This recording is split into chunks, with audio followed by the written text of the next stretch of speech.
اسرائیلی prime minister Nitin Yahoo نے غزہ سے متعلق امریکی صدر ڈونلڈ ٹرمپ کے 15 نکاتی امن منصوبے کو مسترد کر دیا۔ اسرائیلی میڈیا کے مطابق نیتن یاہو نے کہا کہ اسرائیلی فوج غزہ سے اس وقت تک کسی قسم کا انخلا نہیں کرے گی جب تک حماس کو حقیقی طور پر غیر مسلح نہ کر دیا جائے۔ اسرائیل حماس کی صرف ظاہری کمزوری نہیں بلکہ اس عسکری صلاحیتوں کا مکمل خاتمہ چاہتے ہیں۔ امریکی حکام کی کچھ تجاویز قابل قبول ہیں اور کچھ تجاویز قابل قبول نہیں ہے۔ ٹرمپ کا ایران سے مذاکرات محدود رکھنے کا عندیہ۔ امریکی صدر کا کہنا تھا کہ امریکہ ایران پر معاشی دباؤ بڑھانے پر توجہ دے گا۔ ایران شدید معاشی مشکلات کا شکار ہے۔ ایران کے پاس فوجی کو تنخواہیں دینے کے لیے بھی رقم نہیں۔ امریکہ ایران سے صرف جزوی طور پر مذاکرات کر رہا ہے۔ ایران کے ساتھ معاملہ شطرنج کی بازی کھیلنے جیسا ہے۔ ایران کے ساتھ معاملہ بالآخر حل ہو جائے گا۔ ٹرمپ کا ایران سے مذاکرات محدود رکھنے کا عندیہ۔ امریکی صدر کا کہنا تھا کہ امریکہ ایران پر معاشی دباؤ بڑھانے پر توجہ دے گا۔ ایران شدید معاشی مشکلات کا شکار ہے۔ ایران کے پاس فوجی کو تنخواہیں دینے کے لیے بھی رقم نہیں۔ امریکہ ایران سے صرف جزوی طور پر مذاکرات کر رہا ہے۔ ایران کے ساتھ معاملہ شطرنج کی بازی کھیلنے جیسا ہے۔ ایران کے ساتھ معاملہ بالآخر حل ہو جائے گا۔ ایرانی صدر مسعود پزشکیان نے اپنے صدارتی دور کے تیسرے سال کے آغاز پر ایران کے سپریم لیڈر مجتبیٰ خامنہئی سے ملاقات کی۔ ملاقات میں ملک کو درپیش مسائل، عوام کی روزمرہ ضروریات پوری کرنے اور ان کے حل کے طریقوں پر بات چیت کی گئی۔ جنگ کی موجودہ صورتحال اور مستقبل میں درپیش چیلنجز کا بھی جائزہ لیا گیا ہے۔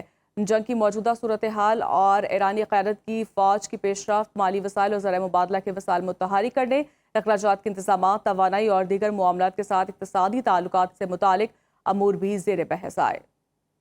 ایران نے کہا کہ عمان کے ساتھ آبنۂ ہرمز میں نئی بحری گزرگاہیں مقرر کرنے کا معاہدہ آخری مراحل میں ہے۔ آبنۂ ہرمز اس وقت تک نہیں کھلے گی جب تک امریکہ ایران کے مطالبات پورے نہیں کرتا۔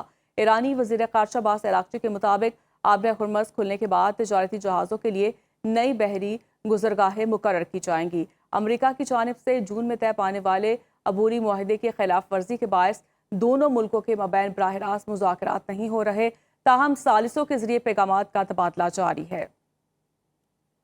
امریکی نائب وزیر دفاع اسٹیو فائن برگر نے ہتھیاروں کی پیداوار بڑھانے کے لیے کمپنیوں کو 21 دن کے اندر منصوبے پیش کرنے کا ہدف دے دیا ہے۔ واشنگٹن پوسٹ کی رپورٹ میں کہا گیا کہ ایران کے ساتھ جاری جنگ کے دوران امریکی اسلحہ اور گولہ بارود کے ذخائر پر دباؤ بڑھ گیا ہے، جس کے بعد پینٹاگون نے دفاعی کمپنی کو اہم ہتھیاروں کی تیاری اور فراہمی تیز کرنے کی ہدایت کی ہے۔